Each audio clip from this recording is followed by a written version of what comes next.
A 63, que liga o Mato Grosso ao Pará, é uma das estradas mais importantes do Brasil hoje. A conclusão da pavimentação da BR-163 é um marco histórico para o Brasil. Afinal de contas, foram 40 anos para concluir aquela estrada. Vários governos passaram aí e não teve êxito a conclusão dos trabalhos de pavimentação.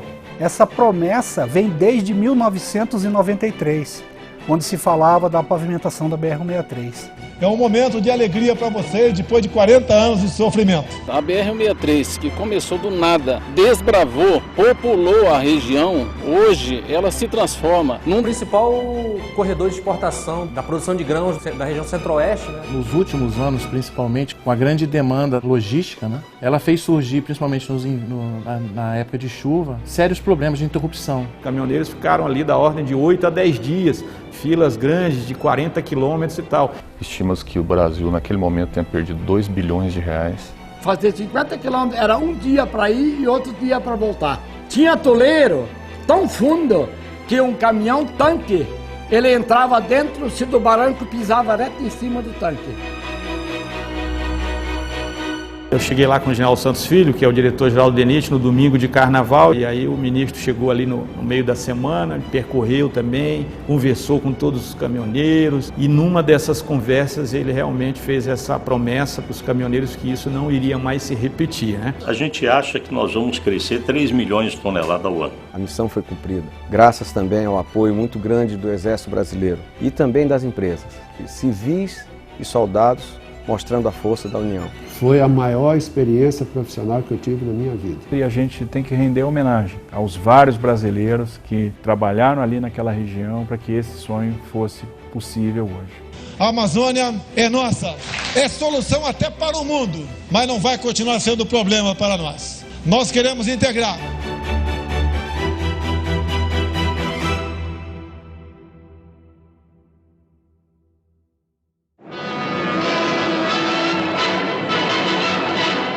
O histórico da presença do Exército na Amazônia remonta ali à década de 1970, atendendo a um plano de integração nacional da época do governo Médici, que objetivava desenvolver aquela região e integrar as demais regiões do país. É uma das estradas mais importantes do Brasil hoje, pelo poder que ela tem de transformar a logística. E a grande rota para escoamento dessas cargas em direção ao Arco Norte é a BR-163 Pará.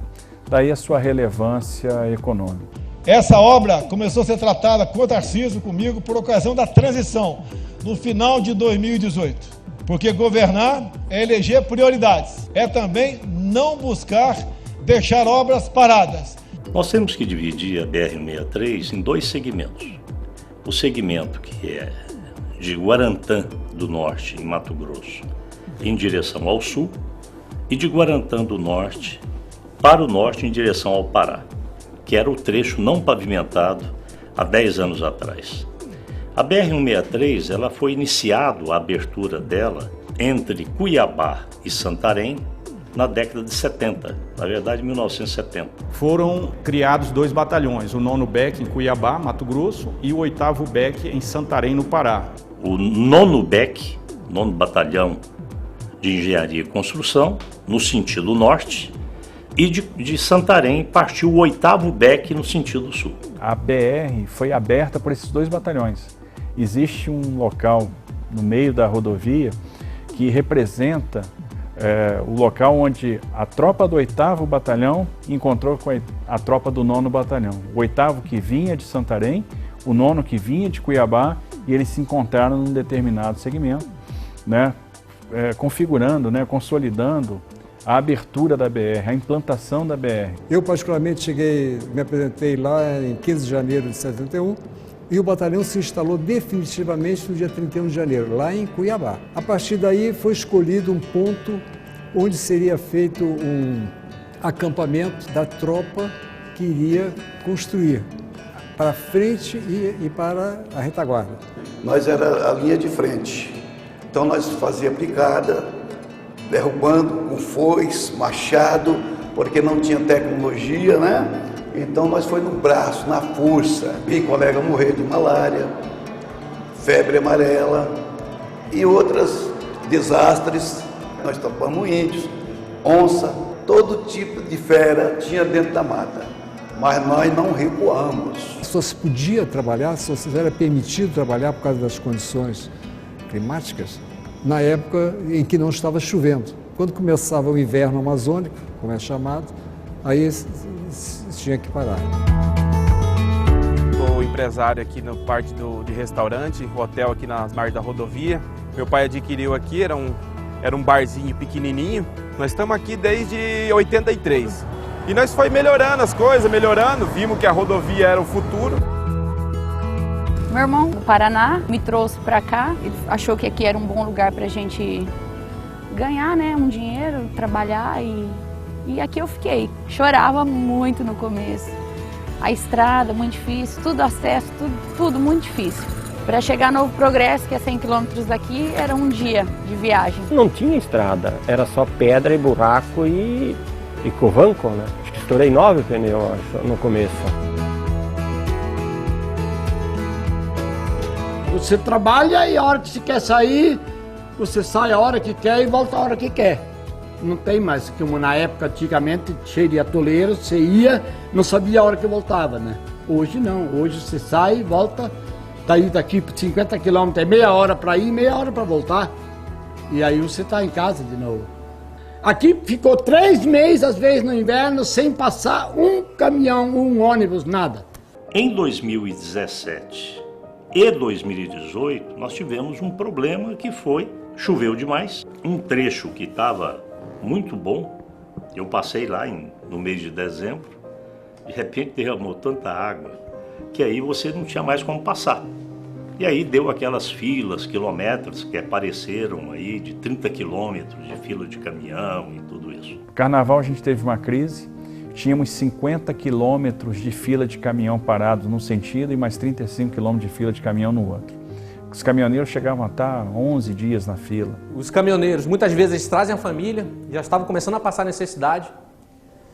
Eu estimo que deveria ter em torno de mais de 1.500 carretas, né? E o pessoal já acabando água, acabando comida, eles precisavam tomar banho. E nós, naquela oportunidade, fomos para a região para tentar desobstruir, fazer algum trabalho emergencial que pudesse fazer com que os caminhoneiros pudessem seguir viagem, chegar ao porto de Miritituba. E percorremos aquilo, nos sensibilizamos com aquela situação e prometemos naquela oportunidade: vocês nunca mais vão passar por isso. Isso é um bom sinal de você estar aqui. Nos outros governos, acho que ninguém veio. O ministro vinha aqui, que nem o senhor veio esses dias, sentiu na pele que ia andar aqui, e agora novamente. Porque nos outros governos ninguém teve aqui para ver. 2017 que aconteceu lá, 22 dias. Foi difícil. Não, vocês não estão abandonados, a gente está preocupado com vocês. A gente sempre foi. Não, né? Hoje... E a gente está preocupado com vocês. Então, eu estou aqui justamente para trazer a mensagem do presidente. O presidente está preocupado, o presidente quer fazer isso aqui. E ele já disse para mim o seguinte: não vai faltar recurso para fazer a pavimentação, então está na nossa mão resolver o problema. É um momento de alegria para vocês depois de 40 anos de sofrimento. E não preciso falar que sofrimento é esse, que vocês sentiram na pele. Vocês nunca mais vão ficar atolados na BR-163. E prometemos entregar o asfalto até Miritituba no ano de 19. Representava pavimentar mais de 50 quilômetros. E depois de 11 dias, já não tem mais água, já não tem mais comida, já não tem mais dinheiro, já não tem mais esperança, né? E a gente foi para lá e o que me chamou a atenção, a paciência e a crença daqueles caminhoneiros que a gente ia conseguir fazer a diferença. Em nenhum momento a gente foi hostilizado, pelo contrário, nós tivemos o apoio e a mensagem de quem acreditava no governo Bolsonaro, de quem tinha fé. Obrigadão. Nada, Bruno. Obrigadão, meu sucesso, seu bom trabalho aí. Joia, pra vocês também, bom trabalho. Eu vou ali, né? Já que não passa, encarar a filinha, né? É. Mas vai acabar. Opa, se Deus quiser.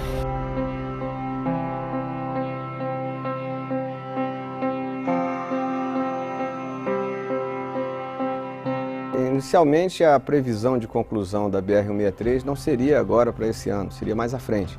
Até porque o volume a se vencer, construindo estradas no Pará, com as intempéries que nós temos naquele local, era um esforço muito grande para ser concluído em um ano. Então, a logística tem que ser muito bem planejada. Fazer obra na Amazônia sempre é um desafio. Chove muito, né? Chove, a gente pega 7, 8 meses de chuva por ano. Nós temos uma região onde se trabalha 4 meses por ano e a gente tinha que acomodar esses 52 quilômetros de pavimentação para 4 meses.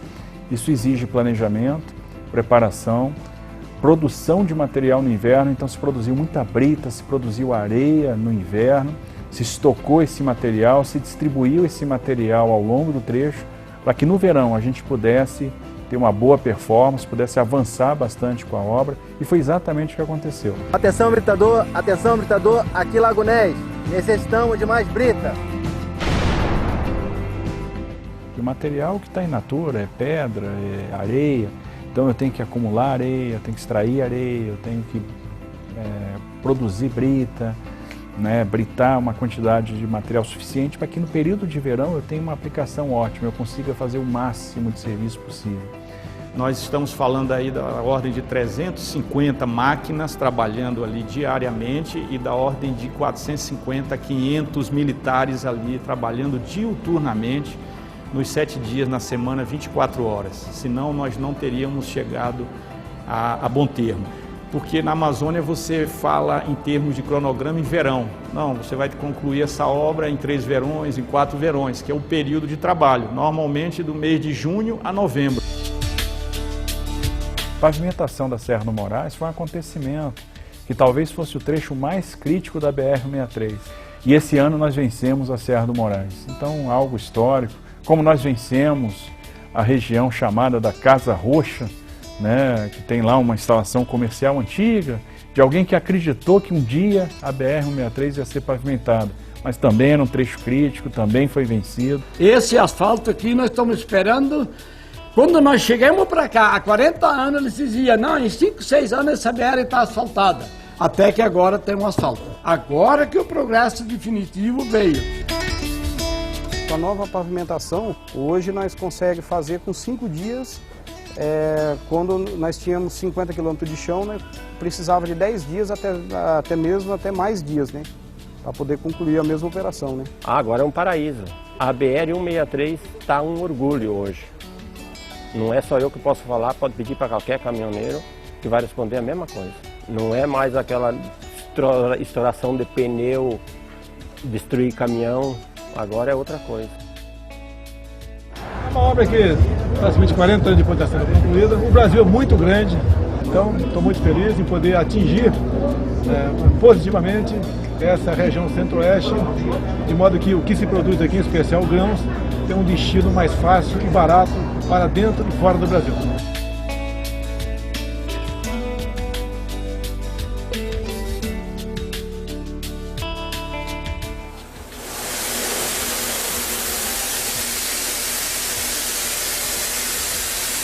A gente tem um terminal flutuante, um transbordo de cargas, né?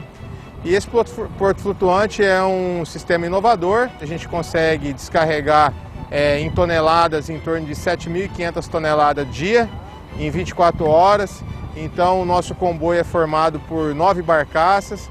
Essas 9 barcaças contemplam aí um peso aproximadamente de 22.500 toneladas. E o fluxo com certeza vai aumentar para nós. A gente está saindo aí de 1.300.000 toneladas de 2019 e para 2020 a gente está indo aí para em torno de 1.700.000 toneladas.